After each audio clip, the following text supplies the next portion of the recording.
All right, but we will get going. So good morning, or I suppose afternoon, depending on where you are.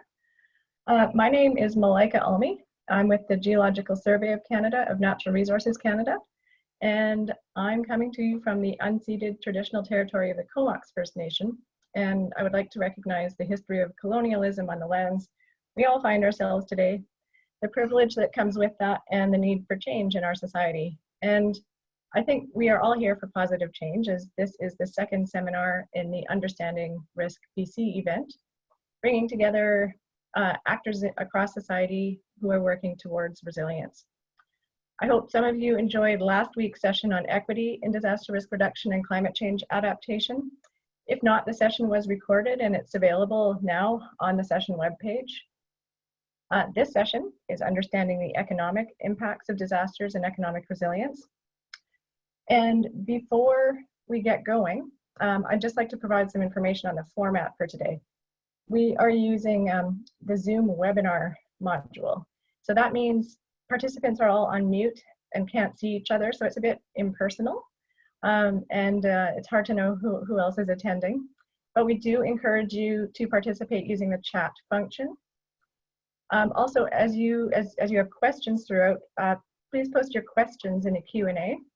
You can direct them to a particular speaker as you like, or leave them generally for response. Also, you can like each other's questions, and we will try to deal with those first that have been seen as most relevant and liked by the most participants. There will be a Q&A for our keynote speaker following his presentation, and then another general Q&A towards the end.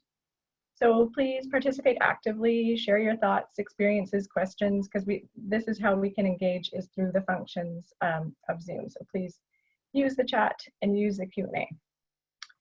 Now, with a big thank you to Sahar Safai for organizing the session and bringing us together, I'd like to introduce our speakers. First, we've got Paul Kovacs, the founder and executive director for the Institute for Catastrophic Loss Reduction at the University of Western Ontario.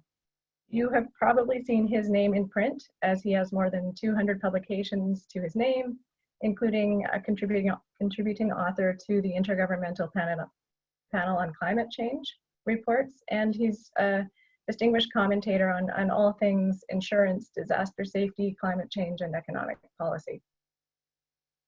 Our keynote speaker today is Dr. Adam Rose.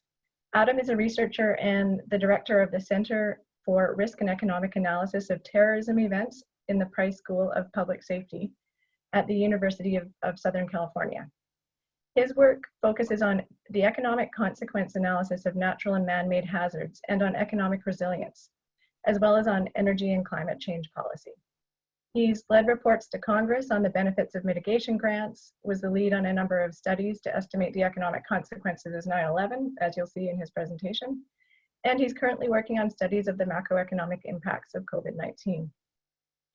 So with many publications to his name as well, Adam has been recognized for his work with the IDRIM Distinguished Research Award, Regional Economic Models Outstanding Economic Analysis Award, Applied Technology Council Outstanding Achievement Award, the American Planning Association's Outstanding Program Planning Honor Award, the East-West Center Fellowship, and the Woodrow Wilson Fellowship.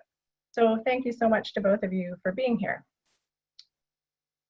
I should have advanced the slide too, so you can see who it is that I'm talking about. But we will start with Paul to set the context. So Paul Kovacs is going to provide some background on economic impacts of disasters and resilience in Canada and give us a bit of a preview of what we'll hear today. So Paul, I'm going to stop sharing my screen and pass it over to you. If you can unmute, you're on mute there. Paul, you're still on mute. Okay, there we go. Great. It was Thank hidden you. from me.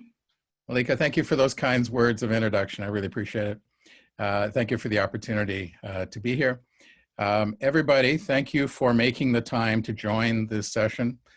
For everybody who's involved in work about understanding risk and those involved in disaster risk reduction, your work is really important. I'm excited to have an opportunity to speak with you, and I'm really pleased that you are making the time to work in this important field. So thank you.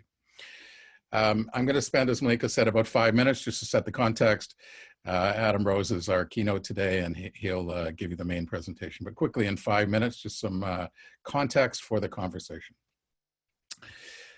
Measurement of the impact and analysis of resilience is an important dimension to understand so we can reduce disaster risk. My good friend Adam Rose is going to be our keynote today. Dr. Rose will share some of his pioneering work to develop comprehensive measures of the impact of disasters, including both direct and indirect damage. Adam will also speak about tools he's developed for decision makers to assess the benefits and the cost of taking action to reduce or to improve resilience. And my role is to set the context. After Adam speaks, I'll come back and just share a couple of my thoughts, especially about how some of these ideas apply in the Canadian context. Leaders from the international business community meet for a week in Davos, Switzerland every January. This is the annual meeting of the World Economic Forum. Political leaders and some academics are also invited to participate. The week begins with the release of the updated Global Risk Report. I really encourage everybody to take a look at the Global Risk Report. It's available to download. It's a very interesting read. It's been available for the last 15 years now. It presents the results of a survey of about 1,000 people from the business community and some opinion leaders. And it asks about 30 risks around the world. What's the likelihood that the risk will be evident over the next 10 years? And how severe will the consequences be if that risk does occur? They generate a risk map, and the risk map is used to discuss what are the priorities, what should society be focusing on first and foremost going forward. For the last 4 years, the business leaders around the world have identified extreme weather as the top global risk. And over the last 7 years, it was the first or the second highest risk in the world in terms of likelihood. The definition the World Economic Forum used to describe extreme weather is major property, infrastructure, and/or environmental damage, as well as loss of life caused by extreme weather events. So this is the top risk in the world, according to the world's business leaders. And that's what we're talking about today, understanding risk. There has been a remarkable increase in damage resulting from flooding, wildfires, severe weather, other extreme events. And these losses are going to get worse until we start to change our behavior and improve our resilience. Rising losses are evident in Canada and around the world, and it's important that we do better. Beyond this global and national conversation about where disaster risk or severe weather risk fits into the overall agenda, and the answer is near the top, is a framework for what to do. So the Sendai framework for disaster risk reduction sets out a comprehensive plan so we can improve our resilience to hazards. The framework's been adopted by the Government of Canada, it was adopted by British Columbia, as BC is modernizing its emergency management practices. And the framework is built around 4 priorities for action: understand risk, strengthen disaster risk governance, invest in risk reduction, and plan to build resilience and recovery. Breaking the trend of rising loss and damage begins with better understanding of risk. That's why we're meeting today. That's the point of this series of discussions. The focus for many years was understanding hazards. What was the risk of water reaching a certain level, of having an earthquake, of having a wildfire? The shift internationally and here for our conversation has moved from understanding hazard to understanding risk. What's the risk of loss and damage? And what can we do about it? A part driven by, sometimes there's nothing you can do about the hazard, but we can still reduce the risk that a hazard results in loss and damage. And to do that, Adam's going to talk about some of his work to measure loss and damage. How we go beyond looking at hazard to looking at risk involves understanding, measuring and understanding loss and damage. Loss and damage includes direct damage. We're having a lot of buildings and infrastructure that are being damaged by extreme events. For example, in Fort McMurray, there were more than 2,500 homes that were destroyed. But The broader conversation also talks about a community that was evacuated for a month, an incredible hardship for homeowners and businesses that were interrupted. Measurement of direct and indirect impacts is essential to help decision makers to better understand and to take action to reduce disaster risk. So it's really important that we confront and break this alarming global trend of rising loss and damage resulting from natural hazards. Comprehensive measurements of the consequences of extreme events can be contrasted with the cost of possible mitigative actions to develop pathways to improve our resilience to future risk. I'm really excited that Dr. Rose is going to speak today about some of the practices and actions that he's developed to help measure the impact and to allow us to better assess the merits of resilient alternatives going forward. Later, I'll come back and share some of my thoughts. Malika, I had a few words to introduce Dr. Rose. Would you like me to do that, Malika, or are you going to say more about Dr. Rose? Well, I provided a bit of an intro, so I think we've got that covered off. Wonderful. So thank you for the opportunity to frame the conversation. I just want to share with everybody, thank you for the work you are doing involving understanding risk and promoting risk reduction. It's really important. Global efforts, Canadian efforts, put this really high on the agenda of things that we need to do even better. And Dr. Rose is going to help us with some of the specifics. Thank you for the opportunity to talk. Thanks so much, Paul. That was a great way to get the juices flowing, help us understand the global and Canadian context, and provide some background for the discussion. So again, I'm going to ask people, please go ahead and share your thoughts in the chats, but we're going to move on to our keynote from Adam Rose. There will be a Q&A following that. And then hopefully we'll squeeze in a very short break and then continue with the session. So Adam, thanks again so much for being here. Please go ahead and share your screen. Okay, well, first I wanted to say I'm happy to be here today virtually and to thank Sahar and Murray for inviting me and for coordinating this effort. So let me share my screen here and get this on Great. Slideshow mode. Perfect. And so the title of my talk is Economic Consequences of and Resilience to Disasters. And to some of you, those might kind of be buzzwords or academic jargon. So the first one, consequences, I'm going to be focusing on a subset of consequences that we refer to as business interruption in everyday language, and on one risk reduction approach referred to as resilience, and a special interpretation of resilience in terms of things you can do to reduce losses once the disaster strikes.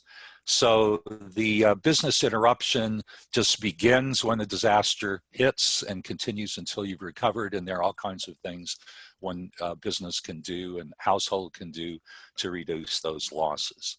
And essentially then we can translate resilience into a counterpart of business continuity. So to begin, there's been a major shift in the natural hazard loss estimation paradigm. The focus has shifted to an emphasis on the flow of goods and services emanating from property or the capital stock. So it's not the capital stock or property itself that adds to people's well-being directly, it's the goods and services that are produced and that they consume. So this flow of goods and services is typically measured in terms of GDP or employment, and often referred to as business interruption or BI. And as I mentioned a minute ago, BI just begins at the point when the disaster strikes and continues until an entity is recovered. And thus business interruption is actually more complicated in many ways than addressing property damage, because it includes behavioral considerations in terms of human reactions to the disaster, not just buildings that really can't react in any sophisticated way once the disaster is struck, and also policy considerations with regard to things like government assistance and recovery planning.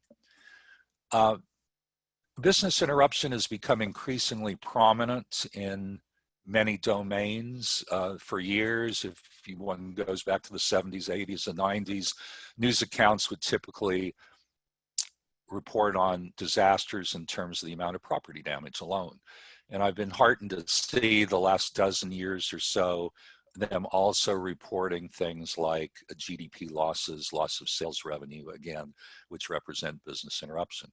And moreover, business interruption has become very prominent for major disasters.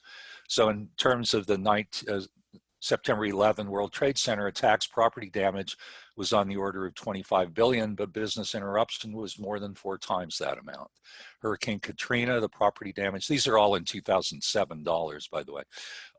Hurricane Katrina, property damage was on the order of 75 billion, but partly because it took so long to recover, business interruption as well exceeded 100 billion.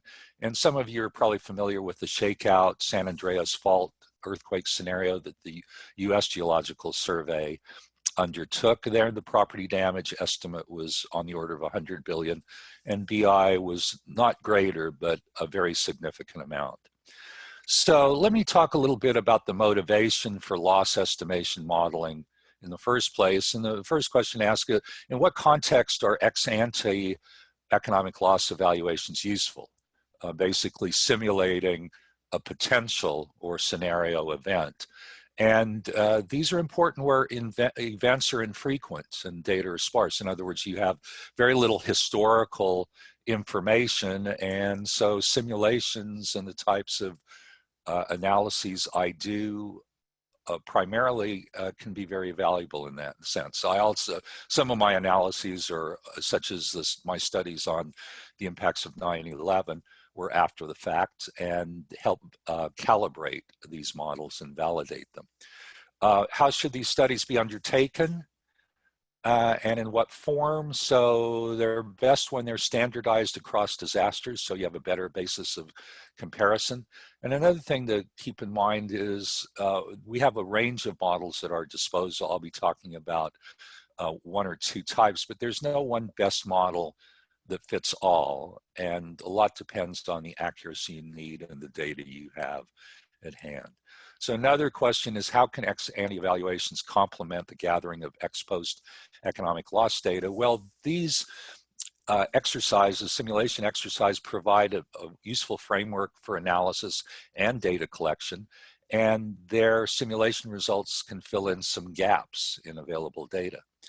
Another issue is the collection of ex-post data still necessary with the increasing precision of ex-ante economic modeling? In other words, well, we don't want to make too big a thing out of these ex-ante analyses. It doesn't mean we have to stop collecting data or analyzing what happened after the fact. And the two are most effective when put together and where these ex-ante analyses serve as validation checks. So this is an overview of my presentation today. I'm basically going to be talking about a broad economic consequence analysis framework, which is imperative for accuracy. In other words, you want to include all the major elements that have been refined in terms of methodology and consideration in recent years. And I'm going to focus primarily on the first 3: resilience, extreme behavioral responses, and complex supply chain linkages. But remediation can be an important consideration. If you want to do a full benefit cost analysis, you'd also include mitigation and various spillover effects.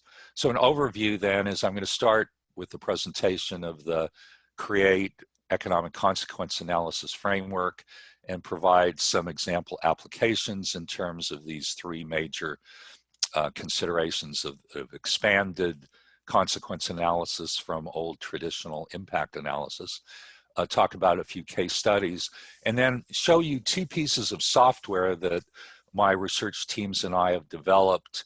One of them is called ECAT, the Economic Consequence Analysis Tool, that is a decision support tool to give you quick estimates of the business interruption impacts of a range of disasters, and the business resilience calculator, which is actually intended to be used by individual businesses to do a self-assessment of their resilience capability, and also to be able to compare it to what other businesses like them are doing and get on a road to improving their resilience capability. Just a check. Can everybody hear me all right? Malika? Yes, Okay? loud and clear. Thank you. All right. So this is a diagram of the Create Economic Consequence Analysis Framework. Can you see my cursor on this screen? Yes. Yes. Okay. So we start with a disaster event scenario, and the old traditional approach of economic impact analysis would typically then, as Paul mentioned, look at some economic impacts beyond just the physical damage, and usually that was just property damage. Sometimes loss of life would be considered, and both of these might be fed into some kind of further analysis. But what the first advance was to go beyond the property damage and to consider business interruption, which basically takes place on site, and then there are indirect consequences or further negative impacts due to multiplier or general equilibrium effects. Loss of life is factored in terms of the reduction in the labor force or labor participation rates in a more sophisticated manner these days as well. So the first major advance in this area beginning in the late 1990s was to consider resilience. And by resilience, just a quick definition, this is basically a way you can mute losses once the disaster has struck. And we've found it's especially powerful and in many cases has the potential to mute those business interruption losses by 50 to 75%. On the other hand, behavioral linkages work in the opposite direction. They typically refer to overreactions stemming from fear. Examples would be 9/11, where it turned out the major factor influencing the overall results was the almost 2-year reduction in airline travel and related tourism because people were afraid to get on an airplane. And so these can be quite complex and need to be factored in. And both of them actually have ordinary and direct consequences as well. And we put these together and we come up with a more comprehensive estimate of total economic impacts. So I'm not, in the interest of time, not going to focus on the things on the right-hand side. In a benefit cost analysis, essentially, the benefits are the avoided losses. So all of this is to evaluate the losses, and you just put that's a minus sign. You translate those into benefits or avoided losses. You compare those to mitigation costs, sometimes remediation costs, and able to perform a benefit cost analysis. So why is this important to capture all these factors? Well, one of the insights is that they vary so greatly between different types of disasters. So one really has to drill down into a disaster-specific analysis. So here we've got 5 biothreats: a stadium attack with some bioterrorist device, attack on an urban center, an airport, foot and mouth disease, or just water service.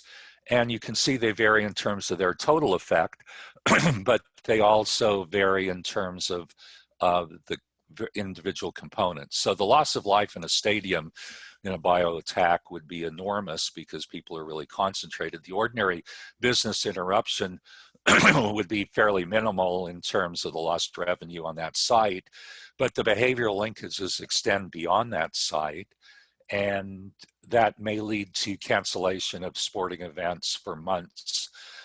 And hence you get that fairly large number. Resilience there is people spending money on something else, so it's not a total drain on the economy, and you have that result. In terms of an airport attack, you can have a huge loss of 220 billion due to banning airline travel or just the fear factor alone. But the resilience here refers to intermodal shifts where people drive more, take the trains, and find other ways to spend their vacation money. And I don't need to go through all of these, but you can see the variation across types of attacks and across various consequence categories. So let me begin by something many of you are familiar with. This is the Insurance Bureau of Canada study in 2013. First bullet is the title. The purpose was really to raise awareness and provide a valuable tool for governments and various stakeholders. And I had the honor with my colleague Dan Way and colleague Mike Lahr to do the economic impact analysis. And this was Ontario, Quebec, 7.1 magnitude earthquake, which we estimated would lead to $61 billion of business interruption losses. The British Columbia, larger earthquake, but smaller overall population affected, 75 billion. And 40% of Canada's population resides in these two zones, and hence the report referred to a domino effect nationally, which we referred to as supply chain or multiplier or general equilibrium effects in economic parlance. This is one of the tables from the report, and with, it shows you the vectors of the individual business interruption losses, and building damage is the largest proportion. As I recall, it's on the order of 87% of the total. And so that's without resilience. And then if we go to total impacts with resilience, that number is reduced considerably by about 80%, in fact. The one thing we found over the years is that my earlier studies were overly optimistic in that we're really talking about potential resilience, but the real world always has obstacles and impediments to implementing any policy or any action, and resilience is no exception. So we essentially split the difference and said, well, what if resilience is only about 50% of its potential? Then you have these total output impacts, business interruption impacts going down to about 12.7 billion. So it turns out that you can reduce these initial losses of 21 billion in our projection down to 12.7 billion with the implementation of resilience. Here's another example of how all of this fits together and how one can make some important distinctions. The standard approach, and I think I may have, let's see, yeah, one of my slides disappeared, but this is a 90-day disruption for Port Arthur, Port Beaumont complex in Texas, where a standard estimate of the losses is 1.3 billion for a 90-day disruption. And the standard estimate is often just the revenue that the port receives or would have received during the outage. But if we take into account the value of all those imported products to customers and their likelihood of having to shut down, if in fact there is this disruption, it balloons up to 14.8 billion. But then again, if we apply resilience, we're able to reduce that number. But you can see the difference in those three numbers depending on how comprehensive an analysis you perform. And one of the points I'll make as we go along is that resilience represents a relatively low cost way of reducing risk or reducing business interruption. So a background on economic resilience. There are two major perspectives these days. Engineers typically prefer the perspective that says it should refer to everything you do to reduce losses pre and post the disaster.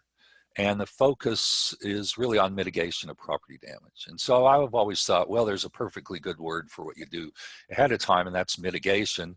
We haven't had such a good term for what you do afterwards. So why not confine resilience to that? And mind you, the origin of the word resilience, the Latin, means to bounce back, not to prevent in the first place, but essentially to recover. At the same time, we acknowledge that resilience is a process.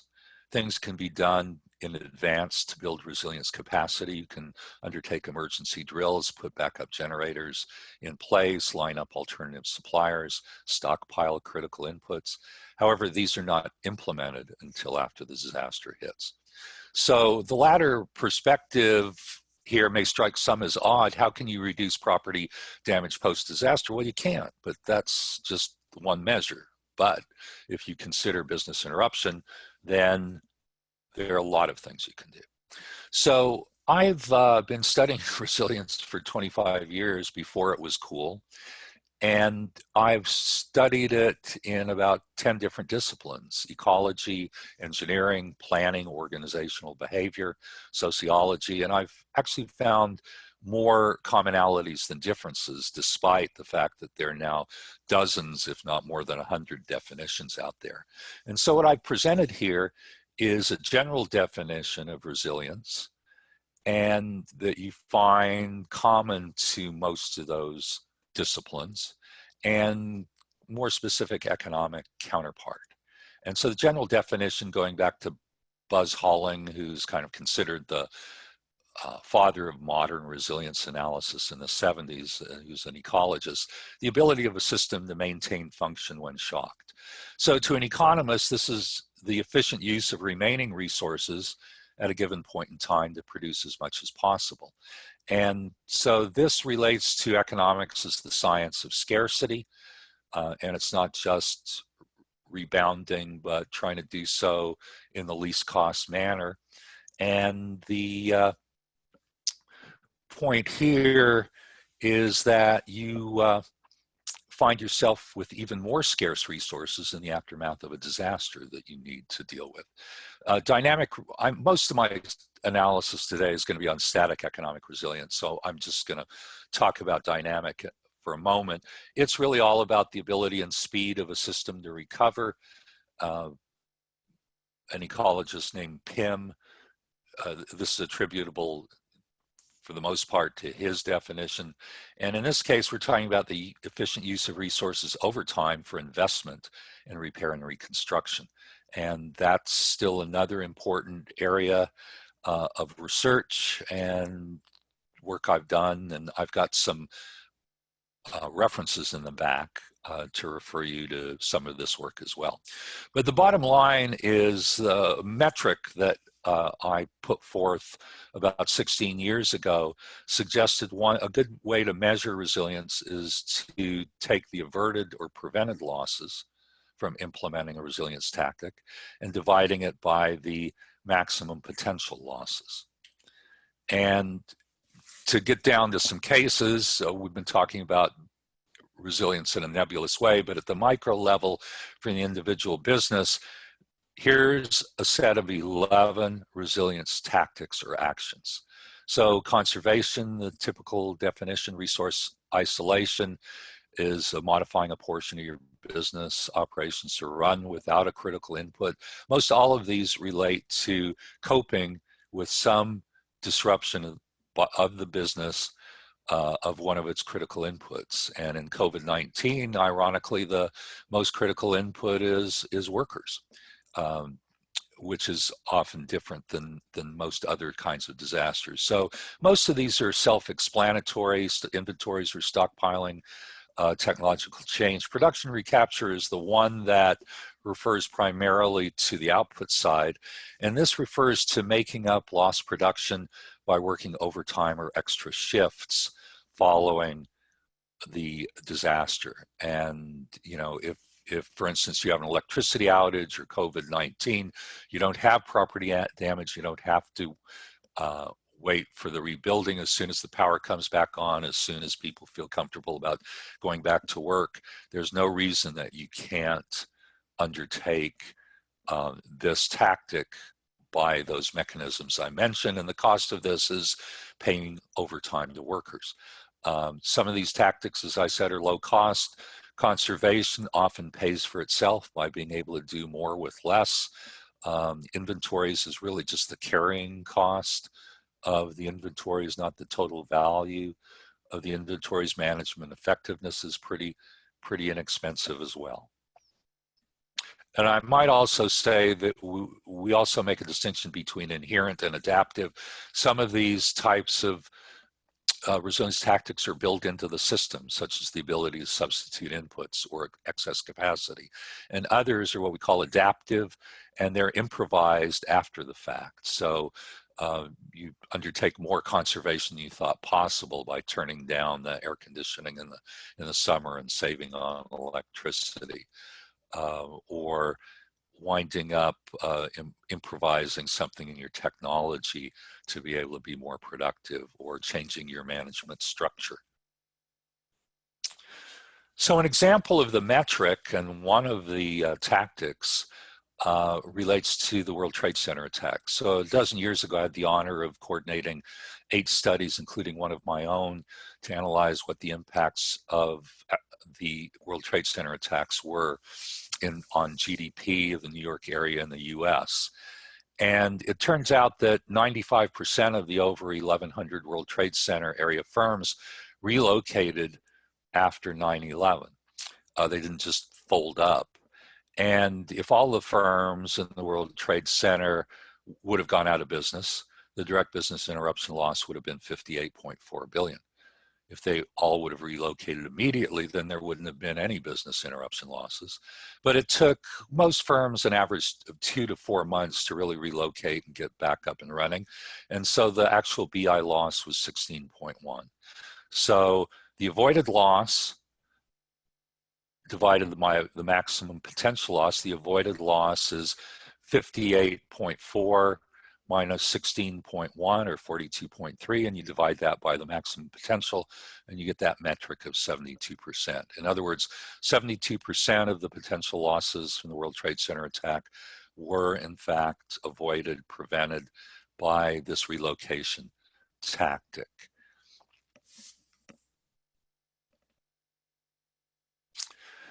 Behavioral linkages is another category of consequences that are rather new in terms of their conceptualization and their measurement, and it pretty much refers to off-site responses associated with behavioral changes on the part of businesses, households, investors, and workers.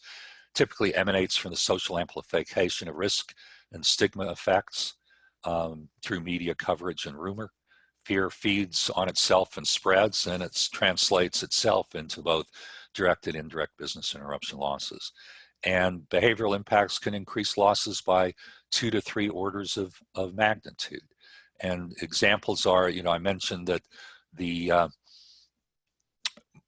large part of the potential losses from the World Trade Center attacks were prevented by relocation, but of the remaining business interruption losses of over 100 billion, more than 80% of those losses were due to the 2-year reduction in airline travel and related tourism. For a study we did on a dirty bomb attack in the financial district of Los Angeles, we found that those behavioral impacts were 15 times the ordinary impacts that people typically estimate, because employees would demand a higher wage because of the increased risk of going back to an area they thought was contaminated. Businesses might have to provide discounts. If you were a restaurant and wanted to bring people back, chances are you'd have to provide some kind of discount on your food services, and investors would likely require an increased rate of return. So all of those cause a much greater negative economic impact in terms of business interruption. These are some other examples of behavioral linkages. Workers fearing riding the subway, businesses fear of staying open after dark, investor fears of taking risks, general avoidance behavior, which in our case now is people's fear of sending their kids back to school. And even things like government's premature shutdowns or evacuations in anticipation of disasters, which essentially can cause severe business interruption. Everybody still hear me okay? Okay. Yeah. So the next thing I want to talk about is the economic consequence analysis tool, abbreviated by ECAT. And the purpose here was to develop a standardized capability to estimate economic consequences of over 30 types of threats. And thus far, we've got it calibrated to be able to do about 10. So this includes a comprehensive set of impact categories, such as the ones I've talked about, and also a standardization that can facilitate comparison, especially when you want to make major resource allocation decisions. So essentially, this is based on a lot of research for many years, where we transitioned it to a user-friendly, quick turnaround software tool for high-level decision makers they can use for risk management decisions in terms of how to allocate dollars across multiple threats, both in terms of promoting resilience, but also for mitigation purposes as well, and also used for rapid response, where one needs a quick estimate of how much it will take to remediate after disaster, provide assistance, or engage in recovery.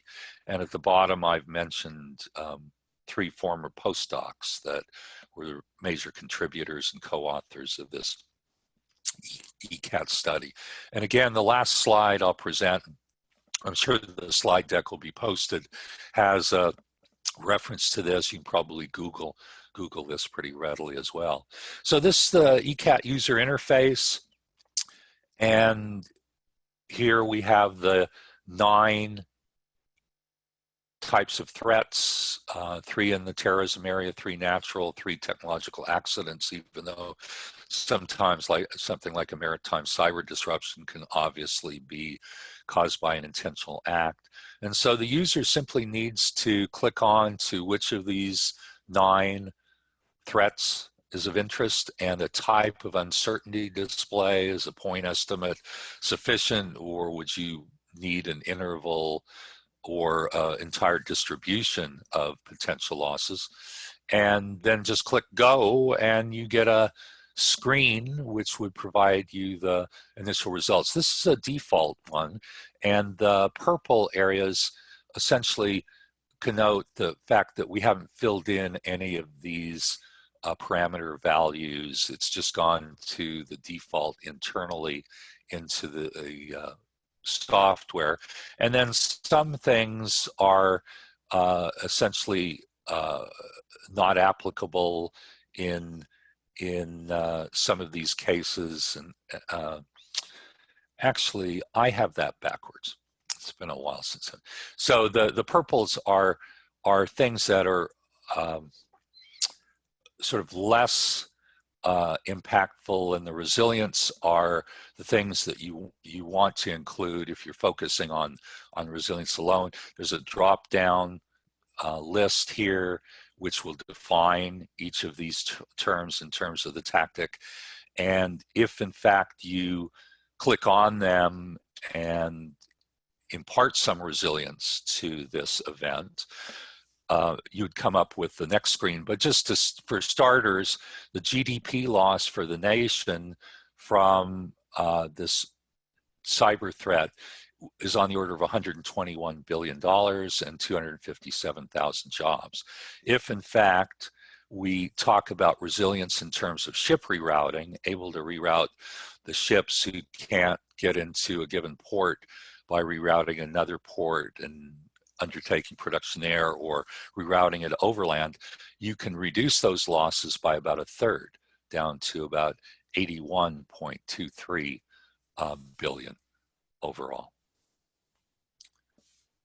The magnitude of the event is the primary factor affecting its the initial impact. So it's the billions of dollars of trade that's lost as a direct measurement for the event, and the user puts in whatever number is appropriate for their maritime disruption, and go through the various types of resilience options that you have, and fill in more than just one. I've done this in a comparative static mode just to isolate resilience. And again, these other factors are of less importance in coming up with the outcome. For instance, duration is really subsumed within this total amount of trade that is restricted. Another software tool is the Business Resilience Calculator, and this is based on survey results, and in the future will be based on real-time updates by users. And this measures not just the effectiveness that we've talked about in terms of the metric, but the cost effectiveness, what the cost is per unit of percent reduction in losses.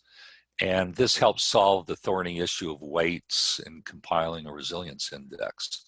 And so essentially what the user does is performs a self-assessment of their own resilience capability, and the resilience calculator provides some default numbers for them that would represent how firms similar to them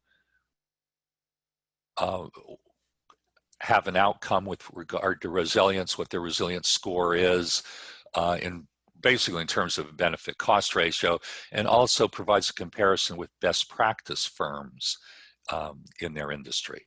And then firms can set targets for resilience improvement, and there are some guidelines in the BRC, some links to various sources of financial assistance primarily, or information assistance from the government. We're going to expand that to philanthropic organizations, and ways the government can help in this. And again, I want to acknowledge my co-author Noah Dormady and the Critical Infrastructure Resilience Institute as sponsoring this important research.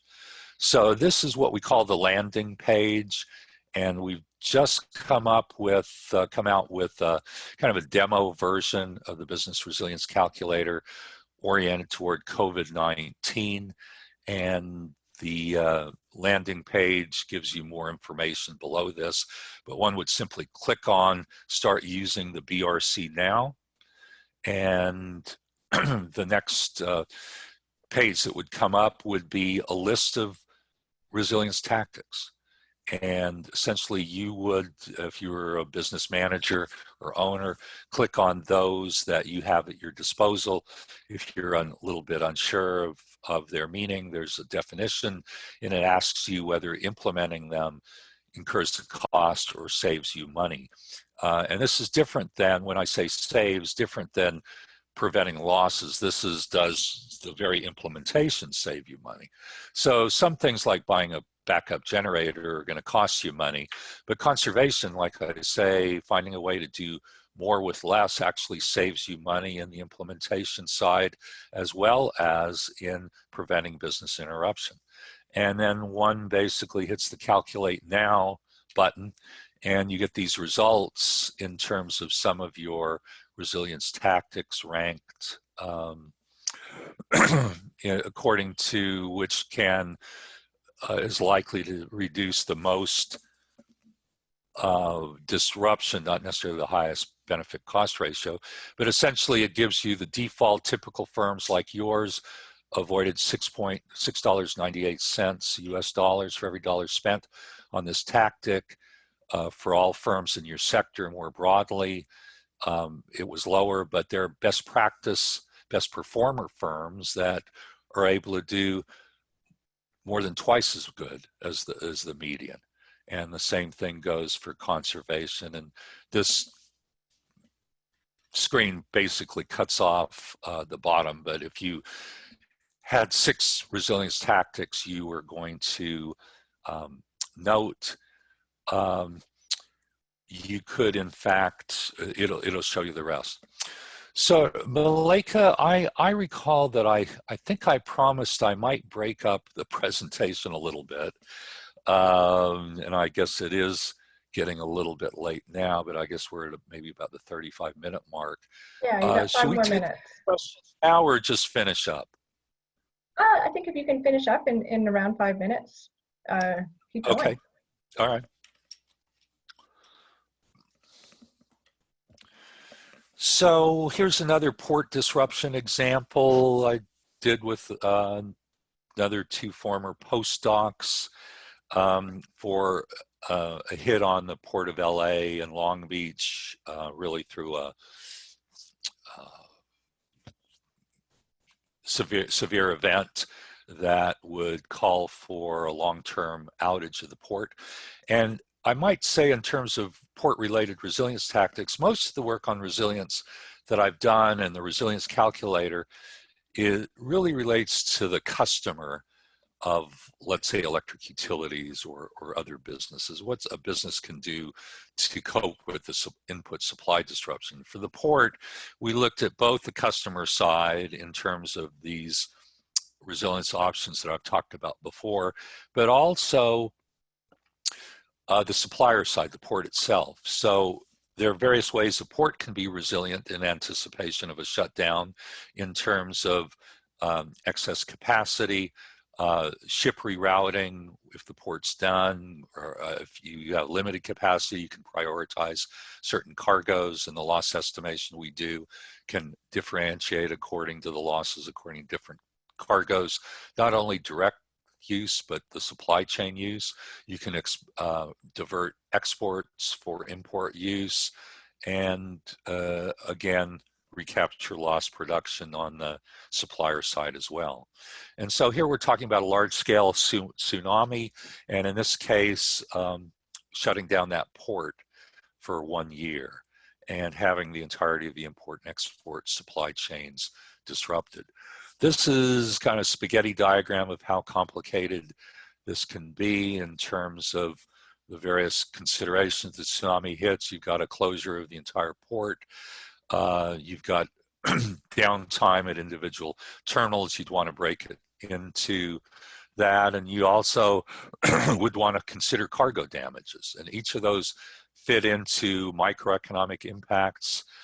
You've got the supply side resilience in the sort of light blue gray color, and then they fit into macroeconomic impacts primarily on the customer side. And so you have these tan resilience capabilities, and all of these calculations have to take place, and you wind up getting the macro impact. So I've talked a lot about what our analysis can do. One thing we really haven't done is what are the long run impacts of an event like this or some of the others. And one of the things port operators have found is it is often difficult to recover. Kobe is a good example. Once businesses or shippers shift to another port and realize that that's an option, they don't always return to their initial intended port. So we come up short on this long run impacts, but there are a lot of capable people out there that can do that kind of analysis. Or there are numbers one can adapt from the literature to do that kind of analysis. We use the term model, and without getting into the fine points of the model, the point is it's these models that we use, computable general equilibrium models, view the economy as a set of interrelated supply chains. And essentially their complexity model. This model divides the economy into 97 sectors, and it's got four regions in it. This is how one adjusts the model to factor in resilience. These are the basic results where we found resilience potential especially high. And one of the reasons is because so much of the production can shift elsewhere in the economy. So you get a lot of negative numbers with all resilience adjustments. You still wind up with a positive impact on the economy outside of the Los Angeles area because production has shifted there. And so it does make a difference as to whether you're just isolating the region or the nation as a whole. So I don't think I need to summarize that. I'd rather spend my last couple of minutes on conclusions and future research. So essentially, economic consequence analysis is a mature and tested economic loss estimation approach. We found resilience is a powerful loss reduction tool. Behavioral overreactions can greatly exacerbate losses.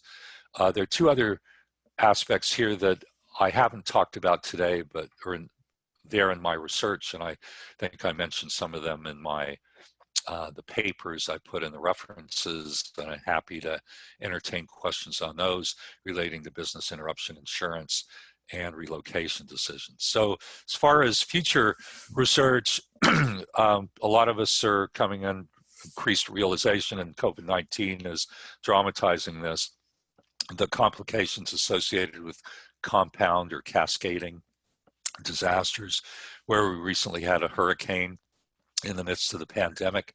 Another thing about improving resilience is implementing obstacles to implementing it.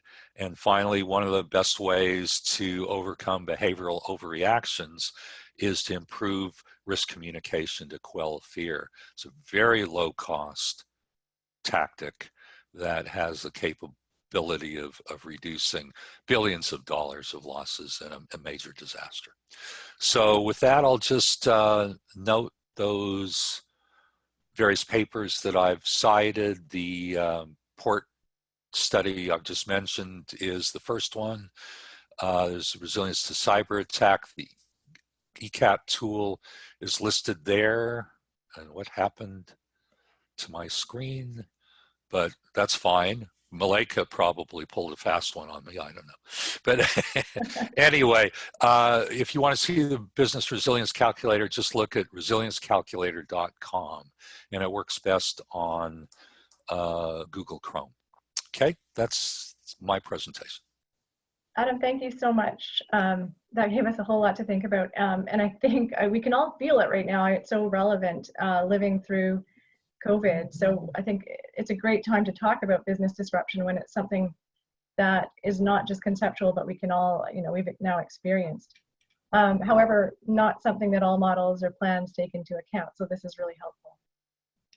I didn't pull a fast one on you. You should be able to go backwards in your slides if you want to. You have to pull them up to answer a question. Okay, it was odd that it just, I thought that was the cyber version of the old-fashioned vaudeville hook or something. No. But anyway. There are lots of questions in the Q&A, so if you need a drink of water or anything, go ahead. But I just got it, so I'm good. Okay. How should we? I recall you had a protocol, and I can't recall what it is, but you're moderating, so however you want to do this. Great. Yeah, I'll ask you the question so I can follow that, and you can focus on your answer. Okay. So our top question right now is about uncertainty and how uncertainty levels are communicated, and how do you believe recovery planning can use the results with consideration of the uncertainties? Okay. Well, we have factored in uncertainty in the ECAT tool, as I mentioned. We do have the ability in that to factor in uncertainty and display it in terms of giving you a range of estimates or a entire probability distribution. Even in the business resilience calculator, we provide the business using it entire probability distribution of how businesses have in fact fared in terms of, I hope I mentioned that the data input for the business resilience calculator are 2 surveys of Hurricane Harvey and Superstorm Sandy victims. But there's a whole distribution. Not everyone was hit the same way or reacted the same way, so there are distributions there. So uncertainty should be taken into account. COVID-19 is a classic example. We can talk about reopening, but it's not going to happen overnight. There's a lot of uncertainty about how people are going to react. And how do you best communicate that? It's in the range. Well, I think I've mentioned how we communicate it in the 2 pieces of software. Communicating that, I think one of the ways I do it, it's not the only way, is scenario analysis, where you make some assumptions. Instead of coming up with a point estimate that's likely to be wrong, we often put together various assumptions which would represent kind of an upper bound, an optimistic view of the reopening, and the various assumptions which would relate to a more pessimistic, and provide that range. And if there are several factors, then we do them one at a time, so you can isolate or decompose the results in terms of individual influential factors. Great, thank you. Our next question is looking at kind of turning around the metric and saying, the question is, do you think we could recognize a greater adoption of disaster risk reduction through resilience planning if we turn the metric around? So I think that's your resilience metric, and demonstrate the opportunity cost instead of the potential benefit. And I kind of think you've done that in that. Yeah, well, go ahead, Malika. Go ahead. No. All right. questions for you. Well, I think we're talking about the same thing. Again, we're doing loss estimation, not just for its own sake, but because the losses represent the potential benefits. So I think many of you are probably familiar with what's known as the 4-to-1 study, the mitigation save study. So I had the honor of leading that as a report to Congress in 2005, where we evaluated 10 years of FEMA's hazard mitigation grant program funding, over $10 billion. And essentially what we did was on a given project, in terms of its mitigation cost, we then evaluated the losses with and without that mitigation, and that represented the benefits. So to get the with and without, you have to do two types of consequences analyses, one with and one without. So I think we're really talking about the same thing and just looking at both sides of the coin. Great, and Jennifer, if you want to elaborate in the chat, please do, and we can put more around that question too. But Adam, the next question is kind of regarding the current experience with COVID-19 and the widespread economic impacts. So how do we offset the negative behavioral linkages? In a pandemic, relocation isn't a viable option. So the question is, what ways can we support economic resilience during COVID-19? Well, listen to Dr. Fauci. We can get back to work more readily by wearing masks and practicing good hygiene and social distancing, and knowing that people we work with and go to school with are doing the same thing. But one of the more obvious resilience tactics from an economic standpoint is telework. So telecommuting has been able to offset a large proportion of the potential losses in many sectors. Obviously, it's much more difficult in heavy manufacturing, but many professional and technical services, even education, being able to use the internet or virtual work goes a long way. Yeah, thanks. So the things we're being told by our experts. Right. Now the next one is back kind of looking at the uncertainties again, and Sahara asks, well, the value of your macroeconomic modeling is clear. Presumably the level of uncertainty in the results is high.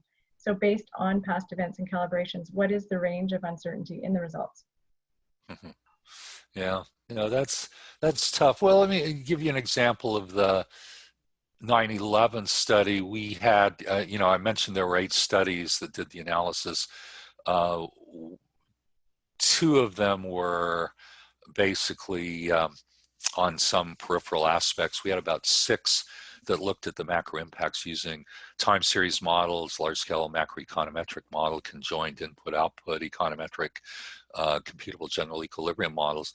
And while some people factored in stock market impacts, which are totally off base, because the stock market is not a flow measure, and the stock market downturn it's just sort of paper losses. But if you really get down to the real economy, most of our estimates were between 50 to 125 billion dollars, and we pretty much settled on the 110.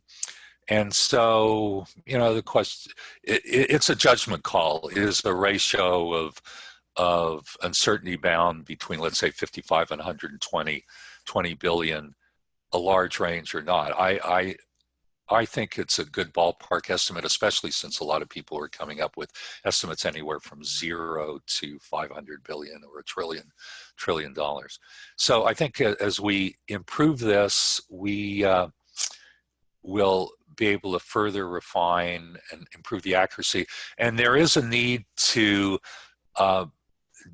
do a combination of backcasting or post audits.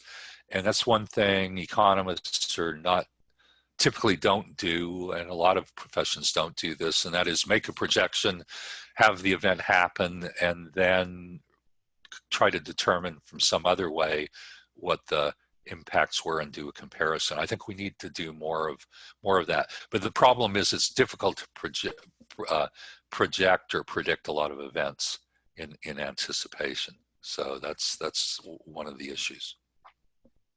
Definitely. Thanks. The next question is looking at a really specific metric in your or piece in your models, and that is, the question is, what factors would you include in assessing total consequence for a single family residential home? Well, that's a good question for a couple of reasons. One is all too often that is ignored because, you know, one of the things about looking at GDP impacts or employment impacts, especially GDP, it represents the value of goods and services sold in the market. And so that doesn't include, well, it does include the value of owner-occupied dwellings or the rents they pay. Those are taken into account, fortunately.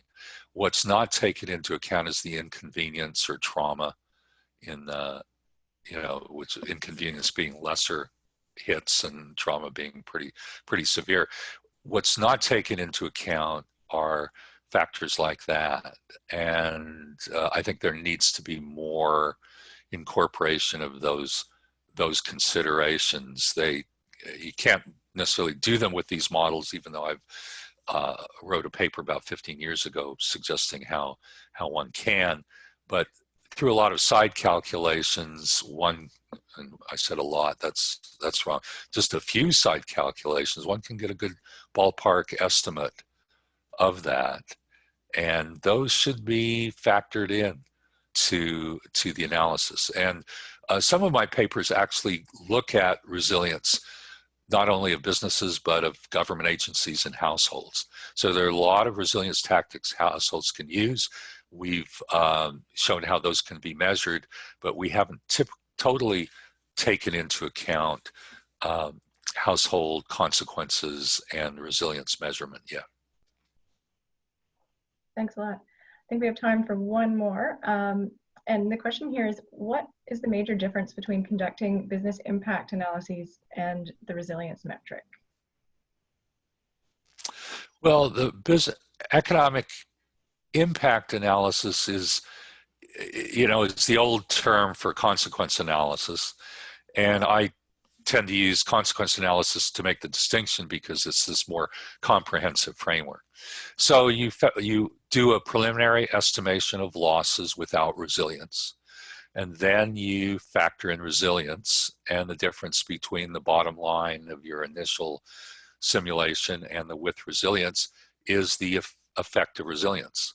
And so resilience is a way, a strategy for reducing losses, and impact analysis is a tool to measure them. But impacts in general are where you start in terms of some gross measure, you apply resilience, and you get a net measure of losses after resilience. Hope that answers that question. Yeah, thanks a lot. Thanks for all that. Thanks for your time today, Adam. Sure. That was great. And thanks to the participants too for active engagement and putting your questions forward. I'm going to keep us on track. That will allow for a 5-minute break right now so we can move our eyes and our bodies. So if we can come back, we'll take a 5-minute break. And if you can be back at 1:15, we will continue. So thanks everyone, and see you in 5 minutes. Okay.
Okay, welcome back.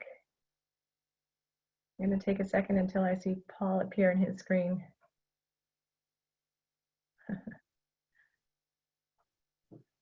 All right. Hope you all got a chance to move around a little bit. Thanks for staying on. To get us going again, Paul Kovacs is going to tell us about the work of his organization and take us through some macroeconomic modeling and a discussion on economic recovery in Canada. So Paul, I will put your slides up. And can you see them? I've got them. Thank you. Great. Then go ahead and let me know when I can advance. Okay, and Malika, again, timing. What am I aiming for? You are aiming for 15 minutes. Wonderful. Thank you. Thank you, everybody, for participating today. And Adam, that was amazing. Terrific work, and thank you for making the time, Adam, to share that with us. If I start with the first slide, what I intend to do is quickly go through 9 slides. So I don't have very many slides I'm going to talk about, but some of them I'm going to pause a little bit. And I'm going to talk about transformative improvement. When I created my group, I decided to call it the Institute for Catastrophic Loss Reduction because we're not looking at the everyday kind of bad event. We're looking at the really big ones. And we think there's a chance to make a big improvement.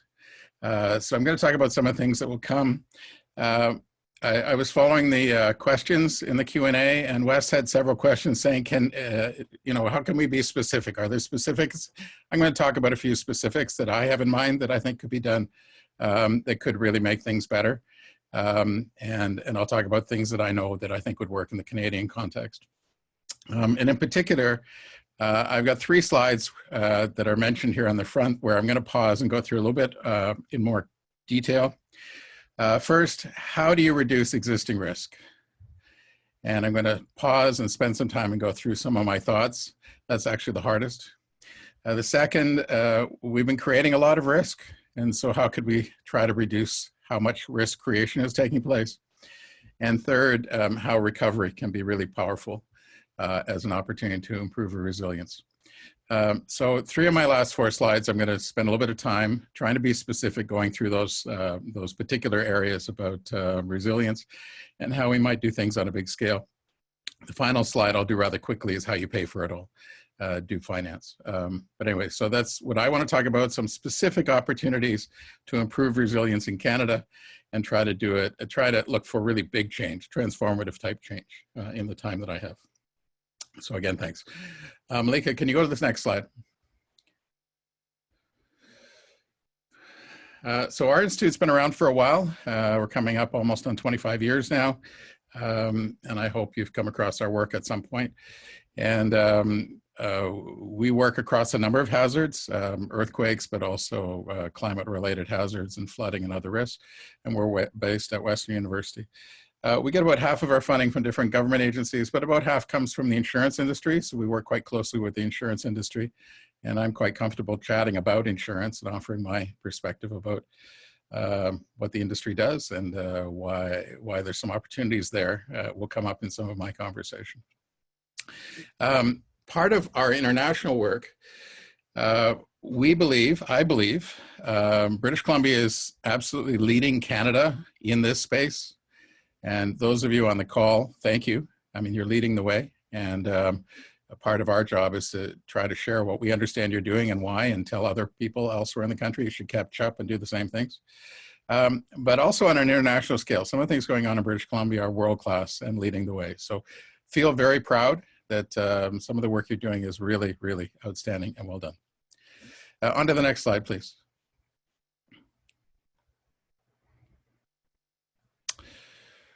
So part of the introduction that I offered to frame the day, we are seeing an increase in loss and damage resulting from extreme events.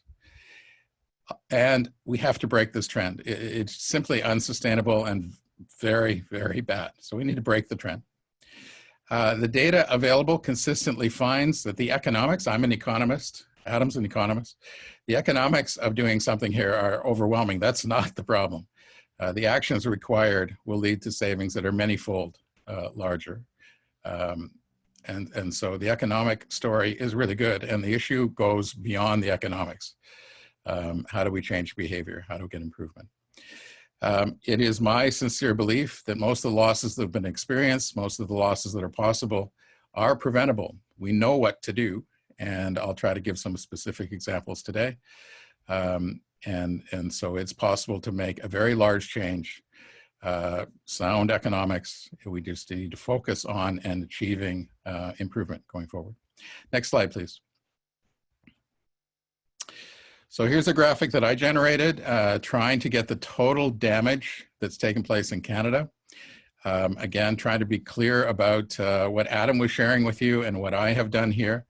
The work of our institute and the work of most of my conversation today is on direct damage. This is damage to buildings, damage to infrastructure, the direct damage part, the physical damage. And this is looking at the total damage in Canada. The large oval at the top shows the 3 really bad events that happened in Canada, with the wildfire in Fort McMurray and the flood in Calgary and the ice storm in Quebec. But beyond that, there's a trend. The trend is rising. The numbers are getting really big. We're not very far away, if this trend continues, to see these extraordinary events that felt like a once-in-a-lifetime event are going to happen every year or two. This is a very uncomfortable trend. Increases is not just inflation and population, but this is a meaningful, large increase. This is why groups like the World Economic Forum are saying this is the biggest risk in the world, and this is the top issue. We need to do better than what we are experiencing. This is the Canadian version of the story. If I move to the next slide, please. One of the problems in Canada is we don't keep very good data on what Adam has been challenging us. If we don't measure this very well, it's really hard to know what's going on. One of the areas where there is some data to work from is, I mentioned that we've been tied to the insurance industry, and they keep track. Every time there's another event, we just had Canada's most damaging hailstorm, and that'll lead to insurance payments of $1.3 billion that happened in June. We follow all of these numbers from the insurance companies in red here for the last 40 years. I'm showing this on a logarithmic scale as opposed to the normal scale we used just in the previous slide. If you look on this on a logarithmic scale and you draw a line through it, you see a pretty clear trend. For 40 years, the numbers are going up and up and up, doubling every 5 to 10 years. And this is not a bad decade. This is a very well-established long-term trend of rising damage occurring across Canada. Using the most consistent database I have access to, which is the payments by insurance companies. And as Adam is challenging us, wouldn't it be great if we look at in a much more broader scale? Absolutely would be. It's just kind of hard to do because the data is not rigorously put together that way. But here's one that's put together on a consistent basis. The numbers are going up and up and up and up and up. And you keep this up and eventually everything's gone. I mean, you just can't allow this to continue. You need to break this trend. If I move on to the next one. Okay, so I have 4 slides that'll wrap up my time here, and I'm going to go a little bit more deliberately, especially over the next 3. So when I think about how you break this trend, one of them is to focus on reducing existing risk. The Sendai framework talked in a very broad framing, but this is one of the parts that was talked about the most. It is my evidence that the largest focus has been and should be on homes. The data we have available to us, homes are 3 to 4 times more likely to experience a loss than commercial risks in terms of physical damage. We need to do better with our homes. We build very good homes in this country, but we're still experiencing losses, in part because we're not taking care of them, etc. So how do we design and build and take care of homes so that they do a better job? It is important to do better on the business side too, and focus on our public infrastructure. When our infrastructure lets us down, the whole system's in trouble. Our particular work at our institute has put more emphasis on homes because we think that's where the largest gap and the greatest opportunity to do better exists. Over on the right here, again, try to be specific. We have put together specific advice for a homeowner that we are trying to encourage local governments to send out to homeowners, or we give it to insurance companies to send out to homeowners, or we put them on our own website. So the homeowner can walk around their own house without any expert help and answer a dozen questions, and they'll know if they have a problem. Simple, straightforward ways to judge whether you are at risk. If you get a big score, you're in trouble. If you get a low score, well done, and you have other things to do that day. But if you get a poor score in terms of risk to your home, then read the rest of the book and it tells you what to do. If you're in an area where you are at risk of basement flooding, put in a backwater valve, have a sump pump, landscape so the water goes away from your home when there's a heavy rain event. We try to give 3 or 4 very specific suggestions of what should be done. One of the things that we try to do, which is always challenging, it's our evidence, because we have a program where we partner with communities and we go across the country and actually fix somebody's house. We're finding that this is not a simple process. There is not one thing that solves everybody's problem. Fixing an existing home depends on when the home was built and where it is, and lots and lots and lots of details. And it's only through experience that you find out what actually needs to be done to a particular home. And so our advice is usually not some small costless thing. It's actually something substantive. It's real effort that's required to make things better. We do find that most homeowners get overwhelmed if you tell them to do 20 things better, but if there was 1 or 2 things that could really make your home better, if you were going to make the effort because you're at risk, what could be done? Much of our focus on reducing existing risk, you try to find who is actually ultimately responsible. And for a lot of the assets, it is the homeowner, it's the business, it is the government, public owner of the public infrastructure. And they're the ones who need to be motivated and need to do a better job managing their risk. If I move to the next slide. When I was in Sendai and we put together the global framework, we were trying to have a long conversation getting ready for this international framing of the problem, and finding and trying to document where is the challenge coming from. And risk creation came up again and again in the conversation, that the traditional focus on reducing existing risk is really important, because there's a lot of us who live in an existing house, not a future house. But how could you make sure that the conversation included focusing on also avoiding creating new risk? This is the role of the planner. In my opinion, the planner is more integrated to the British Columbia conversation than most of this country. The planner is not central to the disaster management conversation in most of Canada, and should be. It's absolutely critical. If there's an area of high risk, you should stop building there and understand why and explain it, and just don't allow adding risk to the community. Communities like Greater Vancouver that are growing so quickly, and much more is to come, do the best to make sure people go into places that are not going to be risky. They're known to be risky, don't go there.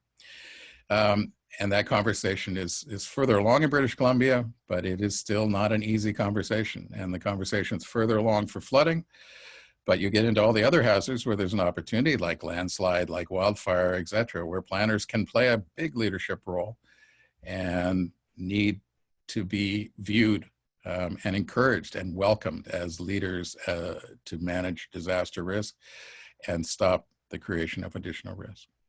Building codes, same conversation. Building codes, if you build it right at the beginning, you can do way better. There's an enormous opportunity. If you are trying to improve an existing building, some of the things that our research advise are impossible for an existing building, because you'd have to knock lots of things down and the cost gets prohibitive. But if you're starting new, the extra cost to be resilient from the beginning is remarkably low. Huge benefits relative to cost. Yet a very hard conversation in Greater Vancouver, where the cost of a new home is really high. Anything that adds to that cost is a difficult conversation, and to point out that you'll save money later is not still straightforward. But again, because we've been doing this conversation for a long time, We've been trying to find ways to help new builders understand that they can have something they can market to buyers that aren't available to existing homes. The new home costs more, but you get something that just isn't possible in a new home because you put it in from the start. Anyway, there's conversations about planning and about infrastructures, and again, public infrastructure, getting it right. We as a country are going to spend, or have spent, billions of dollars, are going to spend billions more on our public infrastructure. And when we put it in right, for things like climate change, for sea level rise, for all kinds of things that are known from the science are coming. And when we put that infrastructure in place, we must respect the use of public funds and get it right, and use science to do that properly. Let's not create risk unnecessarily, because the science, the knowledge exists to do a better job. If I move on to the next slide. One of the areas that is increasingly being talked about is Build Back Better. I had an opportunity after the SENDA agreement was put together to sit with a number of policymakers and talk about how to implement Sendai and how science could inform and support those keen on achieving the 4 goals set out, because they embrace and move with it. The most controversial was Build Back Better. Some decision makers in the public sector and the private sector heard Build Back Better as saying, spend more money than you've got available, and money's not easy to find. I'm not happy about you telling me to spend more. Where the heck is that going to come from? And Build Back Better was also seen as a criticism, saying, well, whatever we've been doing for the last time must have been bad. You're telling me to tell other people they're not very good at what they do? Build Back Better was not an easy conversation, actually, relative to a conversation about, yeah, we need to better understand risk, of course. We need to invest in resilience, of course. We need better governance, of course. Build Back Better was an interesting conversation. But as we continued the conversation, it became a discussion about planning for resilience and recovery. And that was embraced. This was an acknowledgement of what has shown up in decades of work, that when something terrible happens, there is a window right afterward where people want things better. They have different definitions of better, but they want things better. They don't want to have that risk come back again. It's a short window, like a year or year and a half, and they want to act. But if you haven't planned, if you don't know in advance what you mean by better and specifically what you'll do, you're going to miss that window. We had communities like Fort McMurray. 90% of the homes that burned down in the Waterways neighborhood were in the floodplain, and they decided to build them back. I mean, we could have done better, and the money was there to build the homes, and the land was there on the top of the hill, but we put them back where they were, and we missed an opportunity to do better. And there are examples. This image here, on the right at the bottom, is High River in 2013. It had a terrible flood, and High River is a community that's had flood regularly. But they knew what they wanted to do, and after that flood in 2013, within 5 years, they built it back better, the image on the left, the same community 5 years later.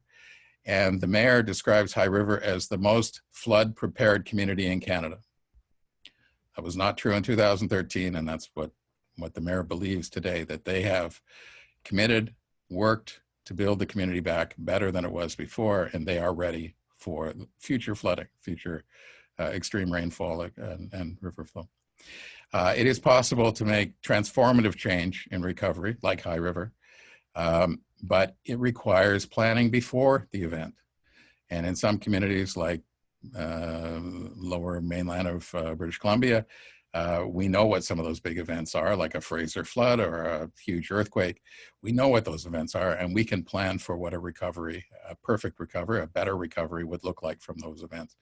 And again, this is one of the areas where many on this call, many in British Columbia, are actually leading the way. There's a conversation that's much more advanced in British Columbia. I encourage you to go further, but it's more advanced in British Columbia on what this really means.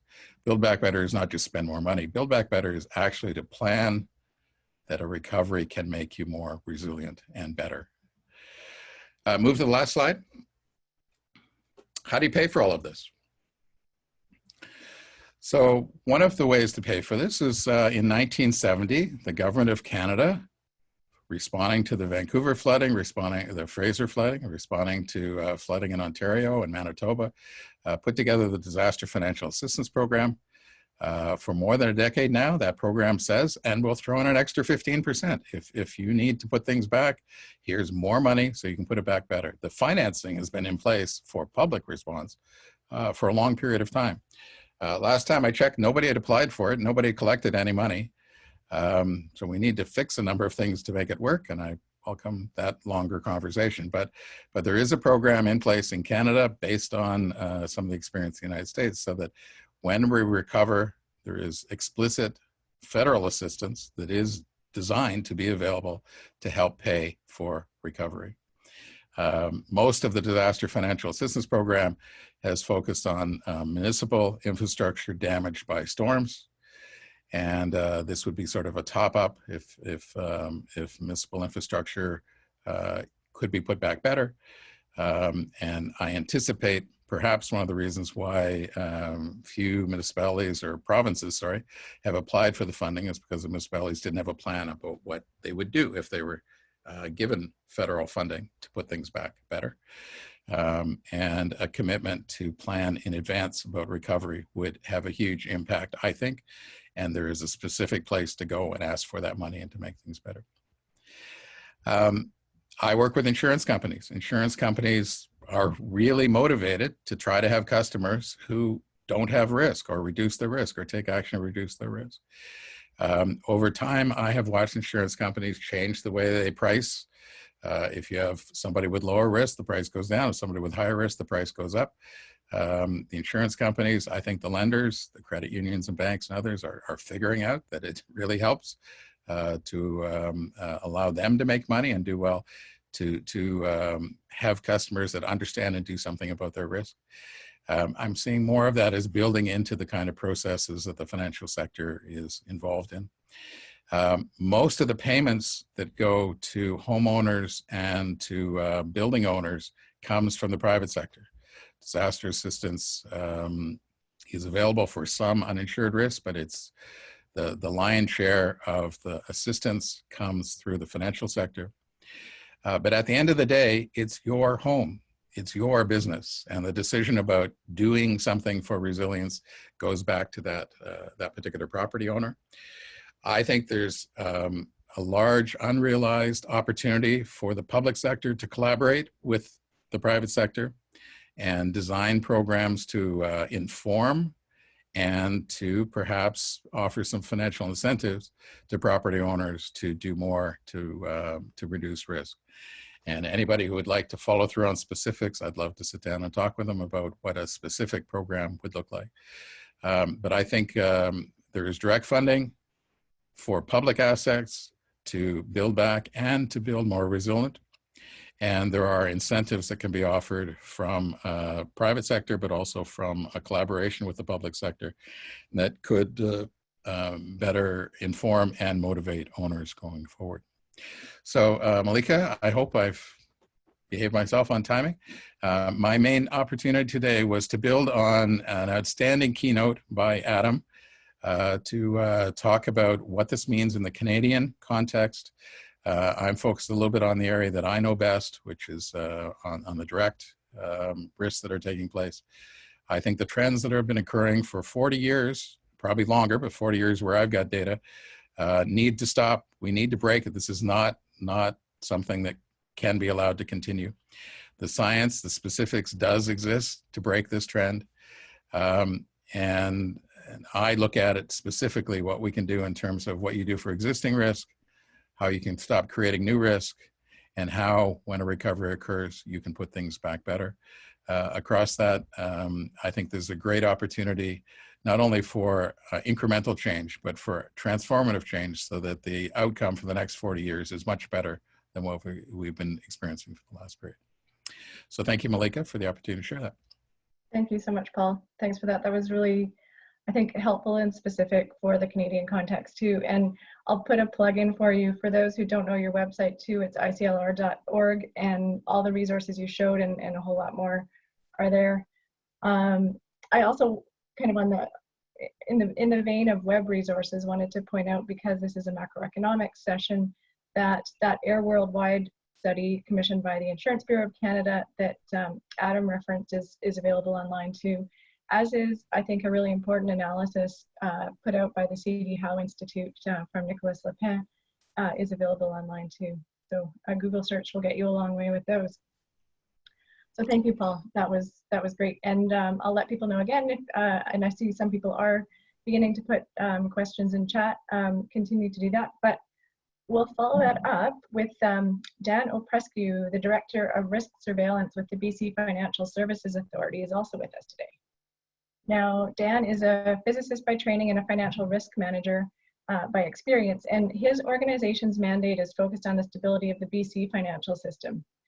And as financial consequences of non-financial risks such as climate, cyber, and pandemics gain importance, the work of his team and the BC Financial Services Authority is leading to more and more collaboration with non-traditional partners like many of us and local governments, academia, and industries outside finance. Their latest endeavor is modeling the financial viability under severe stresses such as COVID-19 or a major earthquake in Vancouver. So I see, Dan, you're unmuted. Great. Welcome and thanks for being here.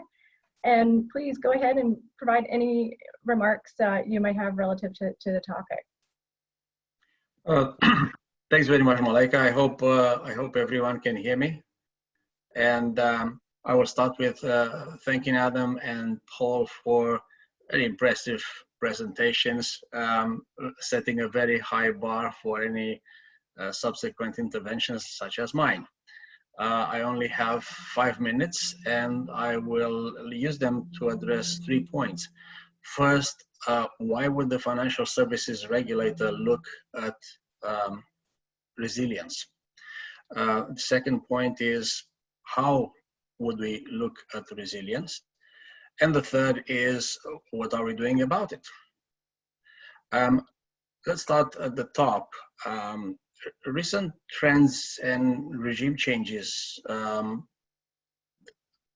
in which we include climate, interest rates that have gone very low, the pandemic, property prices that keep going up, and they've taken off for the past couple of decades in Canada.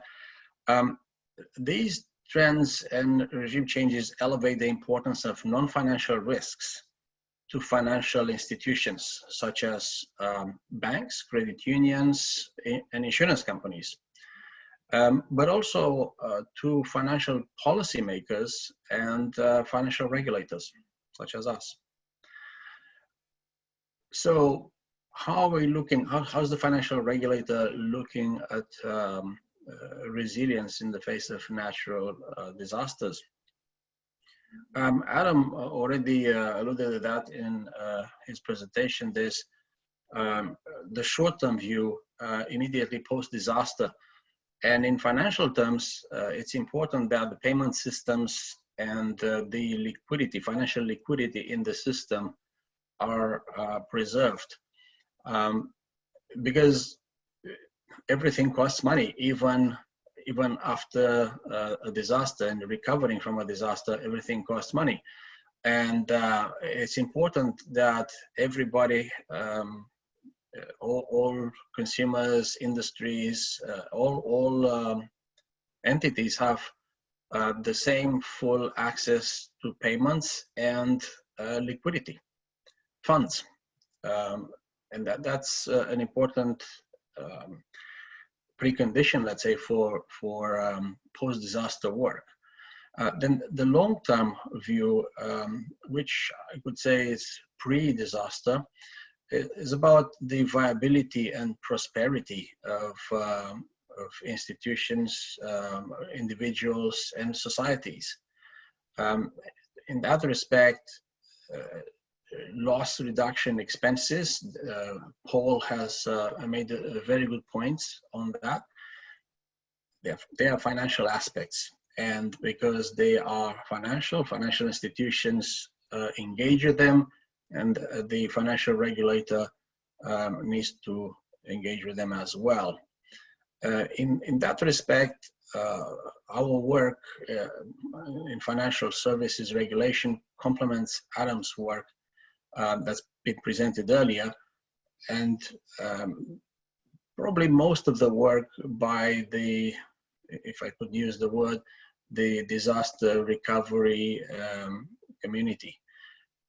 It is assumed that that work has a fully functional financial system at its disposal, that lenders can continue to lend, insurers are there to make payouts on policies, and payment systems are fully functional, so there's no delay in transfer of funds. With this, what are we doing about this? What's the BC Financial Services Regulator doing about this?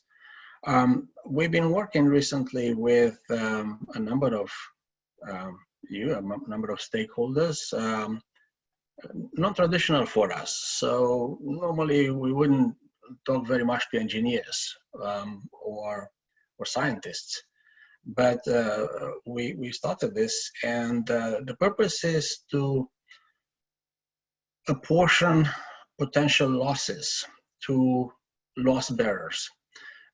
Again, Paul made a very good presentation on how losses can be insured and what kind of losses can be expected after disasters. But insurers are not the only loss bearers. Through the deductible of each insurance policy, the policyholders, the homeowner or the business that buys insurance still has a residual risk. There is a residual loss that is not insured, and of course, not everybody is insured. And it's important to point that out because, for example, earthquake insurance penetration in BC is very good. Say 50%. Is 50% good? Well, if we compare with Quebec, where the penetration rate is 1 to 2%, that's a lot better. It may be surprising, but this is what it is, which means that 95+% of Quebec homeowners don't carry earthquake insurance, although one of the scenarios mentioned even today that of a major disaster in Canada is an earthquake in Quebec affecting Montreal and the St. Lawrence Valley. So other loss bearers would be individual industries, of course insurance companies, but also lenders. Damage to property that secures mortgages would represent a loss to the lenders. And governments of all levels have their own part to play, and they can be viewed even as loss bearer of last resort. The purpose of our endeavor is to enable financial planning for disaster resilience. So those expenses that come upfront to reduce disaster losses, and also to ensure that through this exercise of estimating losses, no loss bearer gets overwhelmed in the aftermath of a disaster. And we think this is important because we see how when the COVID pandemic hit, all levels of governments came to the aid of individuals and businesses. But that creates huge commitments, much higher than previously expected. So this exercise in estimating potential losses should help everyone plan better from a financial point of view, and secure the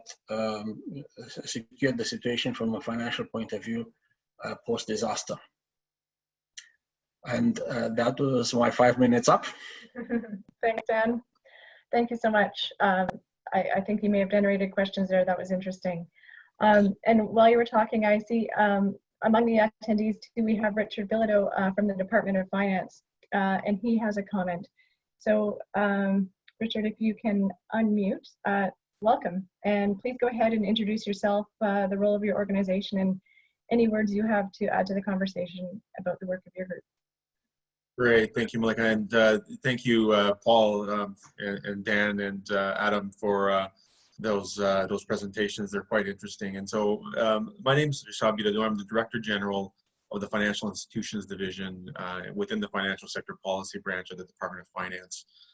One of the teams that I lead focuses on framework policy, and one of the projects that we've been working on over the last, I would say, 18 months has been looking at whether businesses and governments and Canadians are financially prepared for a what we would call an extreme earthquake event, the famous 1 in 500 year event.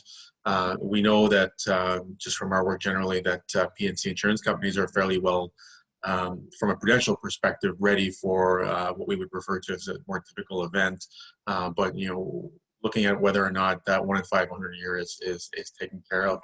This really came out of work that we did when we reviewed the financial statutes 2 years ago, and some concerns from the P&C industry that there were some issues that would need to be looked at from a financial stability perspective, and whether or not everybody was ready to deal with this. And so the work that we've done over the last year has really focused on broadening our understanding. We contracted with a number of experts. We've had a lot of conversations with the industry, particularly IBC, and all of that work culminated in an announcement in July in the financial snapshot from the Minister of Finance, in announcing that we would develop insurance-based strategies to address broader natural disasters, and specifically earthquakes, but also including the broader disasters that could be caused by or related to climate change over the next few years, as Paul has shown. When you look at that trend and increasing value of losses, if climate change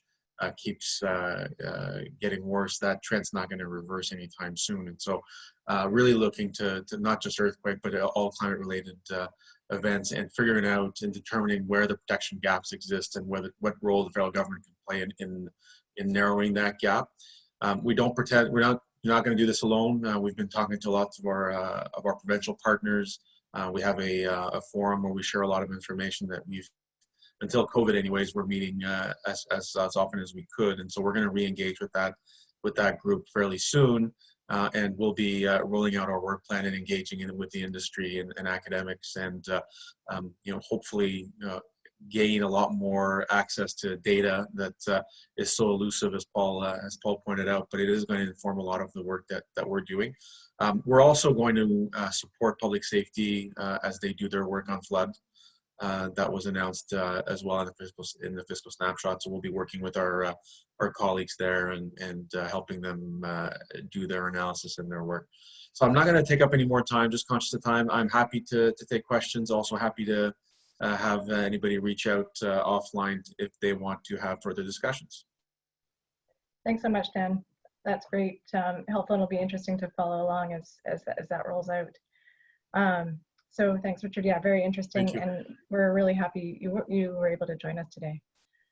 In the short time we have left, we'll turn to a quick Q&A. We might have time for just a couple questions. I noticed too that Paul answered a question in the chat regarding impact data and collection thereof, that there is an active initiative with his organization to do that.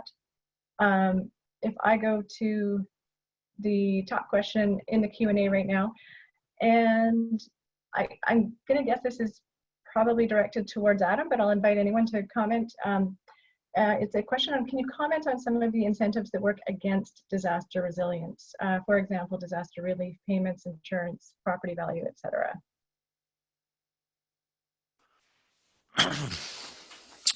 Well, that's one of the thorniest issues in all of disaster risk management. People who suffer a disaster are really in dire need, but at the same time, bailing them out is a disincentive for them to protect themselves. So that's an age-old problem. So I completed a study about 2 years ago for FEMA in which they were proposing a disaster deductible credit system. And that was, rather than FEMA being first payer, there would be a deductible for their public assistance program that would be based on a combination of the risk for individual states and the fiscal capacity of these states. And they had it was a pretty good idea because they matched it with a credit system, and that was that, well, you might have a deductible of $20 million on any single disaster, just like you've got a deductible on your auto insurance to avoid the moral hazard issue that I just mentioned.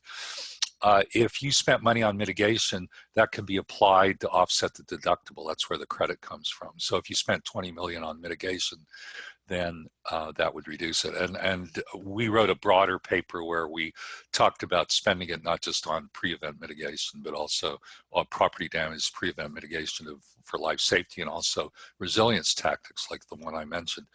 Unfortunately, the states, there were so many negative comments and much feedback from the states that they held up in moving it forward. But I think some innovative approaches would be very good. Another thing is that, you know, one of the most effective ways to reduce loss, especially perpetual losses, and avoid this is buyouts of people in floodplains and other hazard zones. In our 4-to-1 study, we found that one of the most cost-effective of all approaches. Great, thanks. Yeah, we have an example of that recently in BC with the Grand Forks floods, where it's rare, but there were some buyouts. Paul, did you want to elaborate at all on the question regarding data collection? I'd be glad to. And quickly on the incentives too.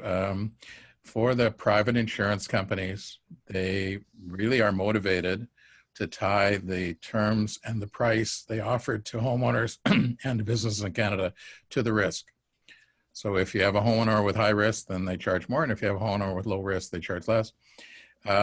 What the insurance companies have not been very good at are explaining it all. And so not all of them say to you, hey, if you did this one change, I'll change your price by this amount, and make it clear. So much of it's going on. And some of the companies are doing that. Some are more open about that than others. Anyway, on the data side, the Government of Canada, through the Canadian Disaster Database, has an online searchable database offered by Public Safety Canada. It boldly goes back to the year 1900. If anybody uses data before 1980, they're usually criticized if you put it in a publication or whatever, because the data before 1980 is really bad. But the data since 1980 is pretty good. And so there's an online searchable database by event where you can get a sense of what the impacts have been. For the insurance industry, there's a pretty rigorous process that's run by a private company called Cat IQ. If you'd like that data, you have to pay for it. As an academic researcher, we often find that we can work with various people, and we have access to all of that. So another way to get access to that can be to work with a group like us. And I have access to 4 or 5 other databases that are not as well known and maybe not as complete, but sometimes you can pick across them and find out what's there. What's common through most of the databases that I'm familiar with is they focus almost exclusively on physical direct damage. And the broader presentation by Adam, the broader analysis is really powerful and important, but you're going to have to be brave to complete that. And it's not necessarily going to be handed to you from somebody's thoughtful database. But if you are looking for a foundation to start by looking at physical direct damage, that's a very good place to start. It's a huge issue, and a lot of people motivated, decision makers are motivated by avoiding or understanding physical direct damage. So the data is a little bit better there, and it's a place to start. Thanks a lot, Paul. And I was hoping that we'd have time for more questions and perhaps some more comments from all of you, but in the name of ending on time, thanks so much, Paul, Adam, Dan, and Richard for participating today, for providing insight into your work, your resources, your models. That was wonderful. So thanks also to the participants for your active engagement and questions. I'd also like to thank the sponsors of our team. And on that note, I will share my screen and show you who it is that I'm talking about there.